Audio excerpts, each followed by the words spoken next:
तो स्वागत है आपका हमारे YouTube channel Uttarakhand exam guide में। आई होप आप सभी बढ़िया होंगे।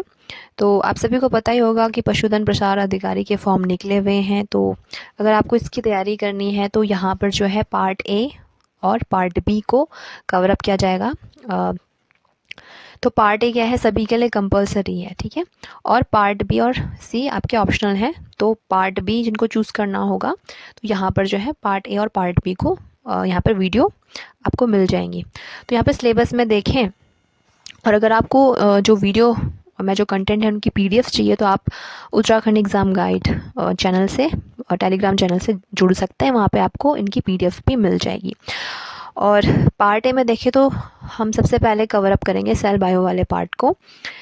तो ज़्यादा देरी ना करते हुए चलिए स्टार्ट करते हैं। तो आज हम क्या देखेंगे, प्रोटोप्लाज्म के बारे में देखेंगे, सेल थ्योरी देखेंगे और प्रोकैरियोटिक और यूकैरियोटिक सेल के बारे में देखेंगे, ठीक है। और जो भी इम्पॉर्टेंट फैक्ट्स हैं जो कि एग्ज़ाम की दृष्टि से इम्पॉर्टेंट एग्ज़ाम में आ सकते हैं वो देखेंगे। पूरा डिटेल में हम नहीं जाएंगे, ठीक है। तो सबसे पहले हम बात करते हैं सेल बायोलॉजी में। तो प्रोटोप्लाज्म यानी प्रोटोप्लाज्म को हम हिंदी में क्या बोलते हैं, जीव द्रव्य। किसने की थी खोज, डुजार्डिन ने की थी। नाम किसने दिया था प्रोटोप्लाज्म, ये दिया था आपके पुरकिंजे ने 1839 में, ठीक है। तो प्रोटोप्लाज्म क्या होता है कि कोशिका के अंदर पाए जाने वाला अर्ध तरल दानेदार सजीव पदार्थ, the whole fluid present inside plasma membrane. ये क्या है, एक सजीव पार्ट होता है सेल का, ठीक है।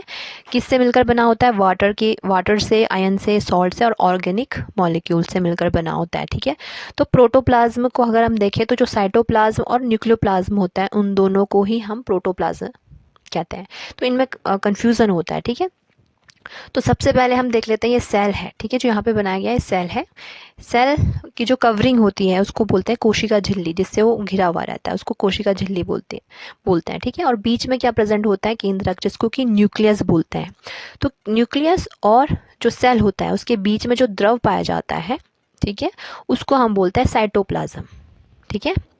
यानी न्यूक्लियस और सेल मेम्ब्रेन के बीच में जो भी द्रव पाया जाता है उसको बोलते हैं साइटोप्लाज्म। और न्यूक्लियस के अंदर जो द्रव पाया जाता है उसको बोलते हैं न्यूक्लियोप्लाज्म, ठीक है। न्यूक्लियस के बाहर भी एक कवरिंग होती है, उसको भी आपके न्यूक्लियर मेम्ब्रेन बोलते हैं। और उसके अंदर जो द्रव पाया जाता है उसको न्यूक्लियोप्लाज्म बोलते हैं। और इन दोनों को ही साथ में क्या बोला जाता है, प्रोटोप्लाज्म, जीव द्रव्य। यानी सारा का सारा जो सजीव अर्ध तरल जो पदार्थ होता है उसको क्या बोलते हैं, प्रोटोप्लाज्म। आई होप ये क्लियर हो चुका होगा, ठीक है।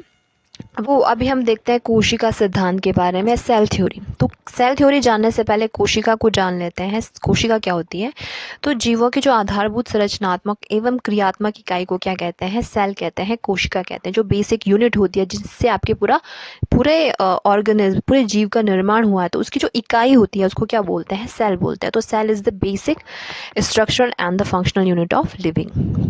और कोशिका की जो स्टडी होती है, सेल की स्टडी को क्या बोलते हैं, साइटोलॉजी। साइटोलॉजी के अंदर हम सेल की क्या करते हैं, स्टडी करते हैं। तो कोशिका की खोज किसने की, सबसे पहले की आपके रॉबर्ट हुक ने। कब, 1665 में। पेड़ की जो छाल होती है उसको कॉर्क बोलते हैं। तो इनमें जो है सबसे पहले देखा था सेल को किसने, रॉबर्ट हुक ने। और ये जो कॉर्क है आपकी मृत कोशिका होती है। तो जो जीवित कोशिका की खोज सबसे पहले किसने की थी, ल्यूवेनहॉक ने की थी। और ये सारे फैक्ट्स इंपॉर्टेंट है, एग्जाम में पूछे जा सकते हैं। तो सबसे पहले जीवित कोशिका की खोज जो की थी ल्यूवेनहॉक ने की थी। कब, 1674 में। सबसे छोटी कोशिका कौन सी होती है, तो माइकोप्लाज्मा, 0.1 माइक्रोन इसका साइज होता है। और जो सबसे बड़ी कोशिका होती है इसको बोलते हैं शुतुरमुर्ग का अंडा, ऑस्ट्रिच एग।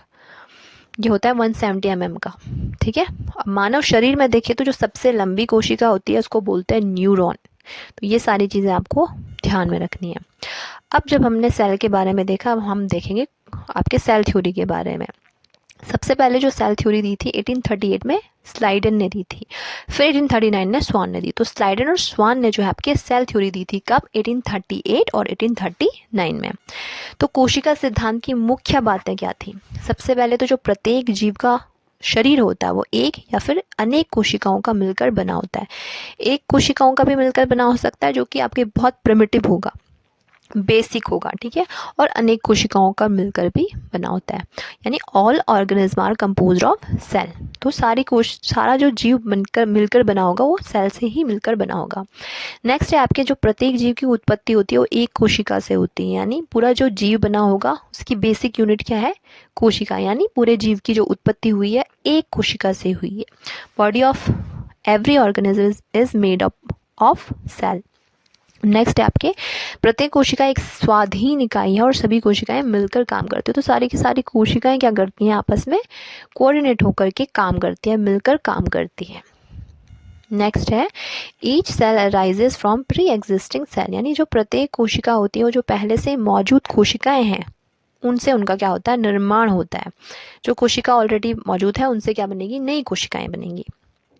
और लास्ट क्या आपकी कोशिका की जो उत्पत्ति है उसमें केंद्रक क्या करता है, मुख्य कार्यकर्ता के रूप में भाग लेता है। तो जो न्यूक्लियस मैंने बताया उसका बहुत इंपॉर्टेंट रोल होता है कोशिका की उत्पत्ति में। तो ये क्या है आपकी कोशिका सिद्धांत की मुख्य बातें हैं। नेक्स्ट है आपका प्रोकैरियोटिक सेल और यूकैरियोटिक सेल। तो इसको अगर हम डिफरेंस अंतर करके पढ़ेंगे तो ज़्यादा आपके क्लैरिटी आएगी। तो प्रोकैरियोटिक सेल ये क्या है, आपकी आदिम होती है, यानी प्रिमिटिव होती है, सबसे पहले आई। फिर आता है आपका यूकैरियोटिक सेल, तो ये क्या होती है, सुविकसित होती है। तो प्रोकैरियोटिक सेल आपकी आदिम होती है और यूकैरियोटिक सेल आपकी सुविकसित होती है। प्रोकैरियोटिक सेल में क्या होता है, अविकसित केंद्रक यानी न्यूक्लियस होता है, जो कि पूरा विकसित नहीं होता, अविकसित होता है। वहीं यूकैरियोटिक सेल क्योंकि ये सुविकसित होती है तो इसका केंद्रक भी क्या होगा, पूर्ण विकसित होगा। नेक्स्ट देखें तो जो प्रोकैरियोटिक सेल होता है उसमें केंद्रक कला है जिसको कि न्यूक्लियर मेम्ब्रेन कहते हैं, यानी केंद्रक के बाहर की जो झिल्ली होती है। तो ये और केंद्रिका जिनको कि हम सेंट्रियोल बोलते हैं, इसका क्या होता है, अभाव होता है किसमें, प्रोकैरियोटिक सेल में। जबकि यूकैरियोटिक सेल में केंद्रक और केंद्रिका दोनों ही, केंद्रक कला और केंद्रिका दोनों ही क्या होते हैं, उपस्थित होते हैं। प्रोकैरियोटिक सेल में झिल्ली युक्त कोशिकांग अब पाए जाते हैं, कोशिकांग पाए जाते हैं जिनके कि अपने क्या होते हैं, काम होते हैं, कार्य होते हैं, जिनमें कि आपकी गोल्जी कॉम्प्लेक्स हो गया, एंडोप्लाज्मिक रेटिकुलम हो गया, लाइसोसोम, हरित लवक, माइटोकॉन्ड्रिया, ठीक है, ये सारे कोशिकांग होते हैं जो कि आपके प्रोकैरियोटिक सेल के अंदर प्रेजेंट नहीं होते हैं, उपस्थित नहीं होते हैं, इनका अभाव होता है। वहीं यूकैरियोटिक सेल में देखें तो ये सारे के सारे जो झिल्ली युक्त कोशिकांग होते हैं, झिल्ली युक्त मतलब इनके बाहर भी कवरिंग होगी, मेम्ब्रेन होगी, ये क्या होते हैं, उपस्थित होते हैं किसमें, यूकैरियोटिक सेल में। अब कोशिका विभाजन जो होता है प्रोकैरियोटिक सेल में बाइनरी फिजन यानी द्विआधारी विखंडन के द्वारा सिंपल होता है, ठीक है, सिंपल एक सेल दो सेल में क्या हो जाती है, डिवाइड हो जाती है। जबकि यूकैरियोटिक सेल में जो कोशिका विभाजन होता है वो या तो समसूत्री और अर्धसूत्री के द्वारा होता है, जिसको कि हम माइटोसिस और मियोसिस कहते हैं, ठीक है, आगे पढ़ेंगे इसके बारे में। और प्रोकैरियोटिक सेल में देखें तो 70s प्रकार का क्या पाया जाता है, राइबोसोम पाया जाता है। ये सारी जो टर्म्स आ रहे हैं इनको हम आगे पढ़ेंगे, ठीक है, क्योंकि सिलेबस में इसको मेंशन किया गया है। और यूकैरियोटिक सेल में क्या होता है, 80s प्रकार का राइबोसोम पाया जाता है। प्रोकैरियोटिक सेल में देखें तो लैंगिक जनन नहीं होता है, जबकि यूकैरियोटिक सेल में क्या होता है, लैंगिक जनन होता है। प्रोकैरियोटिक सेल में रिक्तिका क्या होती है, अनुपस्थित होती है, जबकि यूकैरियोटिक सेल में रिक्तिका उपस्थित होती है। प्रोकैरियोटिक सेल में एक ही क्या पाया जाता है, गुणसूत्र पाया जाता है, जबकि यूकैरियोटिक सेल में एक से अधिक क्या पाए जाते हैं, गुणसूत्र पाए जाते हैं। तो हमने क्या देखा, प्रोकैरियोटिक सेल और यूकैरियोटिक सेल में डिफरेंस देखा। तो आप यहाँ पर आप देख सकते हैं पार्ट ए का पार्ट सेल बायोलॉजी में हमने प्रोटोप्लाज्म देखा, सेल थ्योरी देखी और prokaryotic cell and eukaryotic cell को देखा, डिफरेंस उनमें देखा, ठीक है। नेक्स्ट वीडियो में हम क्या देखेंगे, प्लाज्मा मेम्ब्रेन के बारे में, इंपॉर्टेंट है इसका स्ट्रक्चर, फंक्शन और मॉडल, ठीक है। तो जुड़े रहिए इस चैनल के साथ। अगर आपको इसकी PDF चाहिए तो इसी नाम से, जो चैनल का नाम है, टेलीग्राम पे आप सर्च करना, वहाँ पे आपको PDF मिल जाएगी। तो जुड़े रहिए, पढ़ते रहिए। Thank you for watching.